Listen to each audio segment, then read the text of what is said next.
দারোগা বাবু আছেন নাকি? দারোগা বাবু। বাজারে আবার মনে হয় সেই মাতালটা এসেছে। এত রাতে মদ মাতালের উৎপাত হলে মেজাজ ঠিক থাকে?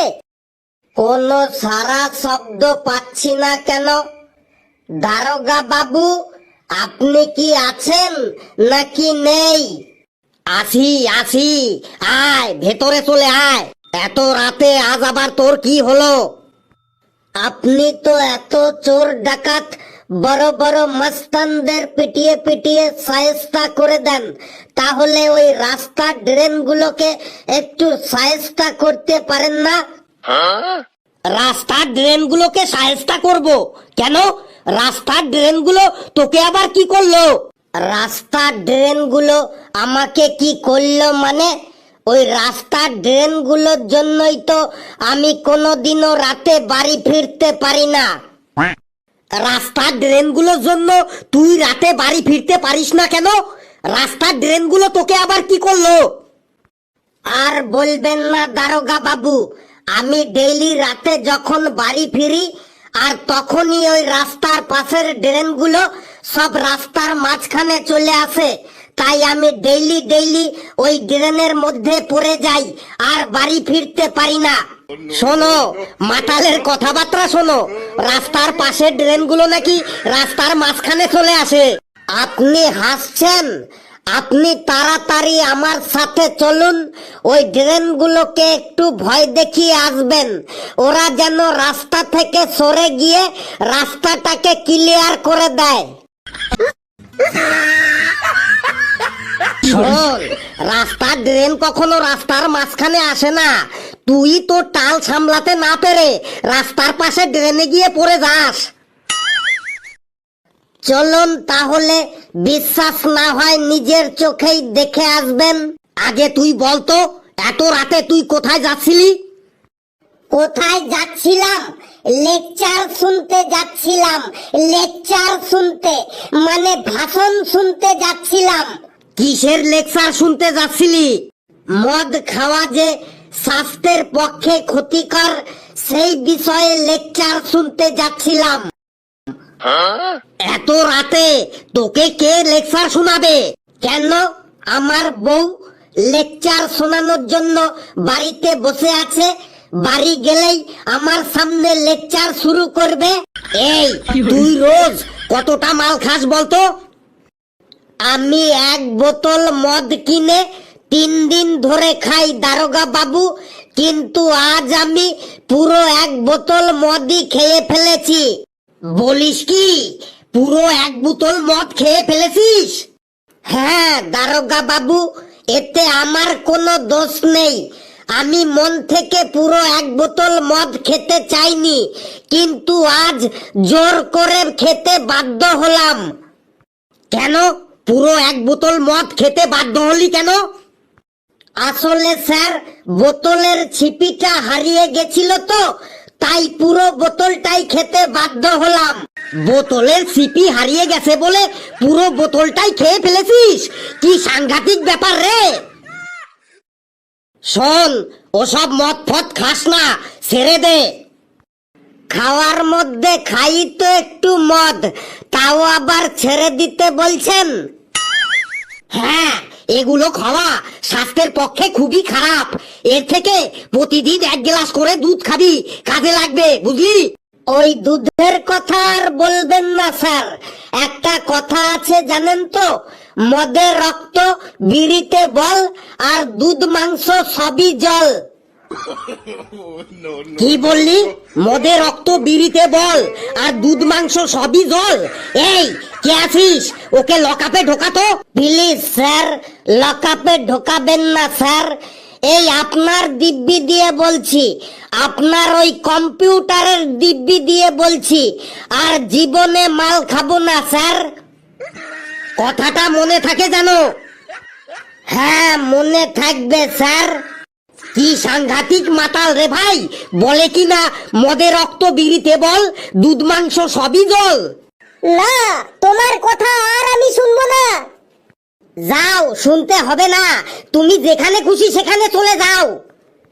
তুমি এই 10 বছর ধরে আমার জন্য কি করেছো?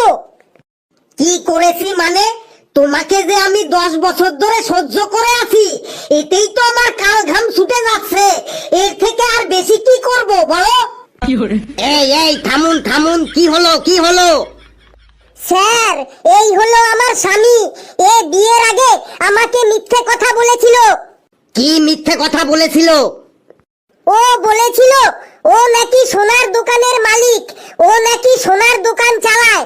কিন্তু বিয়ের পরে দেখি ও মা, ওটা সোনার দোকান না, ওটা পানবিড়ির দোকান। তাই নাকি মশাই? আপনি তো দেখছি একটা মহা মিথ্যাবাদী। না স্যার, আমি কোনো মিথ্যাবাদী নই। বিয়ের আগে পানবিড়ির দোকানকে আপনি সোনার দোকান বলেছেন, আবার বলছেন আপনি মিথ্যেবাদী নই। স্যার, আসলে ওই পানবিড়ির দোকানটা আমার বাবার ছিল, আর আমার বাবার নাম ছিল সোনা। তাই এলাকার সবাই সোনার দোকান বলতো। বাবা মরে যাবার পর ওই দোকানটা এখন আমিই চালাই, আমি এখন ওই দোকানের মালিক। তাই আমি বিয়ের সময় বলেছিলাম আমি সোনার দোকান চালাই, আমি সোনার দোকানের মালিক। এবার আপনিই বলুন স্যার, আমি কি কিছু ভুল বলেছিলাম? না তো, আপনি তো তাহলে কিছু ভুল বলেননি। শুনুন স্যার, ও বিয়ের আগে আমাকে বলেছিল ও নাকি আমাকে একদম রানীর মতো করে রাখবে, কিন্তু বিয়ের পরে আমাকে একদম ভিখারির মতো রাখছে। কি মশাই, আপনার বউ কি বলছে? আপনি নাকি বিয়ের আগে বলেছিলেন ওনাকে রানীর মতো করে রাখবেন, কথাটা কি ঠিক? হ্যাঁ স্যার, কথাটা ঠিকই। ওকে তো আমি রানীর মতো করেই রেখেছি।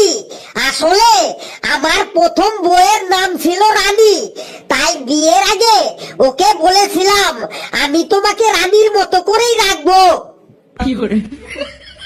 বাপ রে বাপ, কি জটিল ব্যাপার রে ভাই।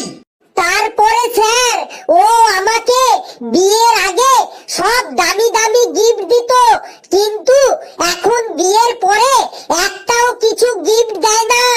স্যার, আপনি বলুন, ছিপ দিয়ে মাছ ধরার পর ওই মাছকে কি কেউ কখনো খাবার দেয়? আপনিই বলুন। দেখছেন স্যার, দেখছেন ওর কথাবার্তা দেখছেন? দেখছি না, শুনছিও। বাপরে বাপ, এটাও কি জটিল ব্যাপার রে ভাই। আর কি অভিযোগ আছে আপনার? স্যার, সেদিন আমি ওকে বললাম আমি চোখ দিয়ে দূরের জিনিস কিছুই দেখতে পাই না, আমাকে একটা চশমা কিনে দাও। ও আমাকে কিছুতেই একটা চশমা কিনে দিচ্ছে না। কি মশাই, আপনার বউ নাকি দূরের জিনিস কিছুই দেখতে পায় না, তাহলে ওনাকে একটা চশমা কিনে দিচ্ছেন না কেন? স্যার, ও মিথ্যে কথা বলছে, ও দূরের সব জিনিসই দেখতে পায়। আপনি কিভাবে বুঝলেন উনি দূরের সব জিনিস দেখতে পায়? স্যার শুনুন তাহলে, ওকে সেদিন আমি দিনের বেলায় আকাশের সূর্যটাকে দেখিয়ে বললাম, গিন্নি ওটা কি বলতো? ও বলল ওটা সূর্য। তারপর রাতের বেলায় ওকে আমি আকাশের চাঁদটা দেখিয়ে বললাম, গিন্নি ওটা কি বলতো? ও বলল ওটা চাঁদ। তাহলে আপনিই বলুন, ও 15 কোটি কিলোমিটার দূরের সূর্যটাকেও দেখতে পাচ্ছে, আবার 3,84,000 কিলোমিটার দূরের চাঁদটাকেও দেখতে পাচ্ছে। ও এর থেকে আর কত দূরের জিনিস দেখতে চায় সেটা আপনিই বলুন স্যার। এরা তো দেখছি আজ আমাকে পুরো পাগল করে ছাড়বে। আর কোনো অভিযোগ আছে আপনার? আছে মানে আরো ভুরি ভুরি অভিযোগ আছে। বলুন শুনি। বাড়িতে খাবার সময় আমি যদি বলি রান্নাটা কেমন হয়েছে, ও তখন ভালো মন্দ কিছুই বলে না, চুপচাপ শুধু খেয়েই যায়। হ্যাঁ সত্যিই তো, আপনার বউ এত কষ্ট করে রান্না বান্না করে, আর আপনি সেটা কেমন হয়েছে কিছুই বলেন না কেন? আপনি পাগল নাকি স্যার? রান্না কেমন হয়েছে সেটা বললেই ওর সাথে আমার ঝগড়া লেগে যাবে, তাই ঝগড়া লাগার ভয়ে কিছুই বলি না, চুপচাপ খেয়ে উঠে যাই। দেখছেন দেখছেন স্যার কেমন বলছে? শুধু দেখছি না, শুনছিও। আজ মনে হয় এরা আমাকে সত্যি সত্যি পাগল করে ছাড়বে। আর কি অভিযোগ আছে আপনার, বলে ফেলুন। তারপরে শুনুন স্যার, কালকে ওকে আমি বলেছিলাম দোকান থেকে 1 প্যাকেট সরষের তেল নিয়ে আসো। ও